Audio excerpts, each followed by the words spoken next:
Hello students, welcome back to my channel learn with Parul. Hopefully आप सब अच्छे होंगे, पढ़ाई कर रहे होंगे। ठीक है। मैं यही कह रही थी आपको कि आप लेटेस्ट वीडियो के लिए मेरे चैनल को सब्सक्राइब कर लीजिए ताकि आपसे कोई भी वीडियो मिस ना हो। ठीक है। और मैंने आपकी ही डिमांड पे फर्स्ट पेपर स्टार्ट किया है। ठीक है। आप फर्स्ट पेपर को कॉन्टिन्यूटी में ही पढ़ें, सीक्वेंस में ही पढ़ें। ठीक है, ताकि आपका एक पढ़ाई का फ्लो है वो बना रहे। कोई भी वीडियो आप कम्युनिकेशन की मिस मत करें। ठीक है। मैंने लास्ट क्लासेस में आपको कम्युनिकेशन के बारे में बताया था, असर्टिव कम्युनिकेशन के बारे में बताया था। ठीक है। थ्योरी ऑफ कम्युनिकेशन के बारे में बताया था कि क्या होता है। सेंडर रिसीवर को मैसेज भेजता है एनकोडेड वे में और रिसीवर क्या करता है, उस मैसेज को डिकोड कर लेता है। ठीक है।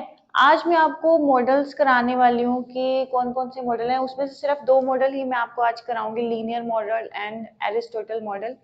अब लीनियर मॉडल क्या होता है? लीनियर वर्ड सबको पता है क्या होता है। लीनियर एक लाइन में, ये वन वे मॉडल है। वन वे मॉडल है, इसमें सेंडर होता है, रिसीवर होता है और एक बीच में चैनल होता है।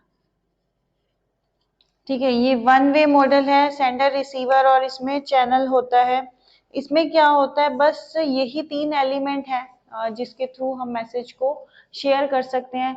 लीनियर सबसे सिंपल मॉडल है। जैसे मैं सेंडर हूँ, आप रिसीवर हो और ये यूट्यूब आपका मीडियम हो गया। इसके थ्रू मैं आपको क्या कर रही हूँ, अपनी जो कम्युनिकेशन आपके साथ कर रही हूँ।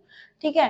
तो लीनियर मॉडल में कुछ नहीं है, वन वे मॉडल होता है। ये सेंडर रिसीवर को डायरेक्ट डेटा या शेयर कर सकते हैं, इंफॉर्मेशन शेयर कर सकते हैं। ये वन वे कम्युनिकेशन है, टू वे कम्युनिकेशन नहीं है। ठीक है। मतलब कि आप एक तरफा ही अपनी कम्युनिकेशन कर सकते हो। जैसे अब मैं आपको ऑनलाइन पढ़ा रही हूँ तो सिर्फ मैं ही बोल सकती हूँ, आप मुझे रिवर्ट नहीं कर सकते जब तक मैं आपकी लाइव क्लास नहीं लूंगी। तो ये क्या हो गया, एक आपका वन वे कम्युनिकेशन हो गया। सेकेंड जो मॉडल आता है वो एरिस्टोटल मॉडल है। एरिस्टोटल मॉडल है, इन्होंने एक रेटोरिक वर्ड दिया था जिसका मीनिंग होता है किसी को किसी बात के लिए राजी करना। ठीक है। किसी को बिलीव कराना कि समथिंग इज ट्रू।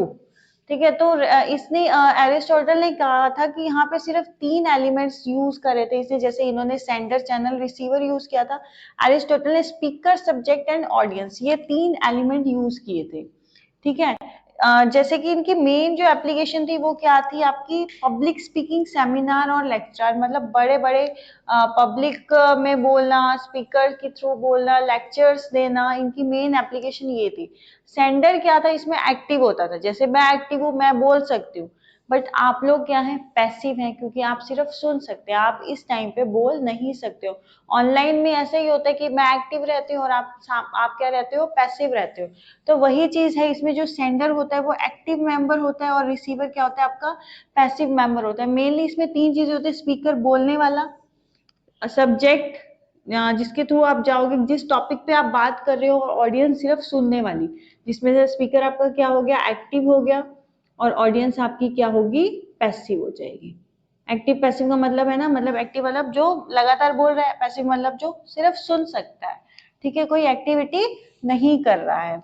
ठीक है। Aristotle use discovery of available means of persuasion. उसने क्या कहा, एरिस्टोटल ने ये कहा कि सामने वाला रिलीजियसली उसकी बात को सुने, मतलब किसी पर्सन को अपनी बात मनवा लेना, उसे इस तरीके से बात करना कि समथिंग इज ट्रू, आपको बिलीव करना पड़ेगा।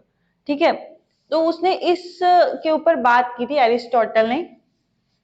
एरिस्टोटल ने थ्री एलिमेंट और दिए थे हमें, Athos, pathos and logos. Athos से हमें क्या पता चलता है, तो जो स्पीकर है, जो बोलने वाला है, उसकी कितनी क्रेडिबिलिटी है, कितना सही बोल रहा है वो, क्या किस अथॉरिटी से बोल रहा है, क्या उसकी अथॉरिटीज है, क्या वो उसके पास इतनी अथॉरिटी है कि वो बोल सकता है, क्या वो इतना अच्छा वक्ता बन सकता है, स्पीकर बन सकता है। ठीक है।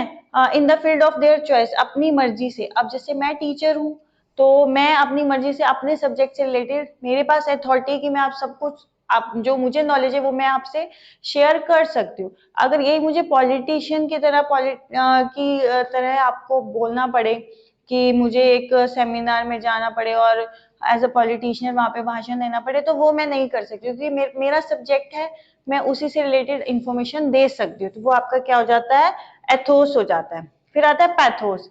पैथोस होता है कि स्पीकर को कैसे ऑडियंस के साथ कनेक्ट करें, जिससे अब मैं आपके साथ कनेक्ट हो रही हूँ, तो कैसे कनेक्ट करें। अगर मान लो मैं ऐसी लैंग्वेज में आपको पढ़ाऊँ जो लैंग्वेज आपको समझ ही नहीं आती, तो फिर उसमें कनेक्शन का क्या फायदा।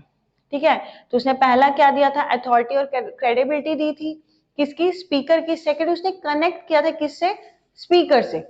थर्ड आपका आया था लोगोस, ये आपका था इथोस, ये था आपका पैथोस, एंड ये था आपका लोगोस। लोगोस होता है कि लॉजिक्स, लॉजिक्स बनाओ ताकि सामने वाले को उसमें क्या आए, इंटरेस्ट आए। ठीक है, अगर मान लो सब आजकल कैंडी क्रश सब लोग खेलते हैं। ठीक है, कैंडी क्रश एक ऐसा गेम है जिसमें दिमाग कम लगता है, सब लोग फ्री टाइम में अपना कैंडी क्रश खेल रहे होते हैं। तो ये क्या होता है कि बनाने वाले ने क्या किया, ऐसा बनाया है कि सामने वाला इंटरेस्ट ले, उसके लिए हर एक स्टेज क्या हो, एक चैलेंज हो। ठीक है, तो लोगोस में उसमें क्या कहते हैं, एक ऐसे लॉजिक्स जिससे इंटरेस्ट क्रिएट किया जाए, जो कि बाद में वो किस में कन्वर्ट हो जाएगा, चैलेंज में कन्वर्ट हो जाएगा। थर्ड टर्म उसने एरिस्टोटल ने लोगोस दी थी। ठीक है, इसमें अब फर्स्ट लीनियर मॉडल में क्या थे, 3 सब्जेक्ट थे। कौन कौन से, सेंडर, सब्जेक्ट एंड रिसीवर। ठीक है, डायरेक्टली हम अपनी इंफॉर्मेशन शेयर कर सकते थे। फिर आपका एरिस्टोटल ने 3 दिए थे हमें, कौन कौन से, speaker, subject and receiver, sorry audience. Speaker बोलने वाला, सब्जेक्ट से रिलेटेड, एंड ऑडियंस सुनने वाली। यहाँ पे स्पीकर क्या था आपका, एक्टिव था, और ऑडियंस कैसी थी आपकी, पैसिव ऑडियंस थी। ठीक है, उसे 3 एलिमेंट्स दिए थे एरिस्टोटल ने। सबसे पहला दिया था इथोस, जिसमें हम क्रेडिबिलिटी और अथॉरिटी बताते थे किसकी, स्पीकर की, कि कितना क्रेडिबल है, कितना अथॉरिटी है उसे उस चीज को बोलने के लिए। फिर हमारा था पैथोस। पैथोस में हम क्या करते हैं, स्पीकर को ऑडियंस के साथ कनेक्ट कर रहे थे। और लोगोस के अंदर हम क्या कर रहे थे, ऐसी मतलब ऐसी लॉजिक्स लगा रहे थे इंटरेस्ट बनाने के लिए, ताकि वो बाद में किस में कन्वर्ट हो जाए, चैलेंज में कन्वर्ट हो जाए। इंट्रैक्शन के लिए ही किया गया है ये भी। और एक चीज और थी इस मॉडल में, एरिस्टोटल ने एक रिटोरिक वर्ड दिया था। ठीक है, जिसका मतलब सामने वाले से अपनी बात को मनवा लेना। जब लॉजिक्स लगाएंगे, सामने वाला चैलेंज को एक्सेप्ट करेगा, तो ऑब्वियस सी बात है कि वो क्या करेगा, उस चीज में इंटरेस्ट लेगा। ठीक है, ये आपके 2 मॉडल्स खत्म हो गए कम्युनिकेशन के। आगे मैं आपको नेक्स्ट क्लास में 2 मॉडल्स और करवा दूंगी। ठीक है, बस आप सीक्वेंस में इसे पढ़ते रहिए। और मेरी वीडियो अच्छी लग रही है तो प्लीज मेरी वीडियो को लाइक कर दीजिए। और डेली आपकी जो वीडियो है वो 4 PM पे अपलोड हो जाएगी। Thank you so much.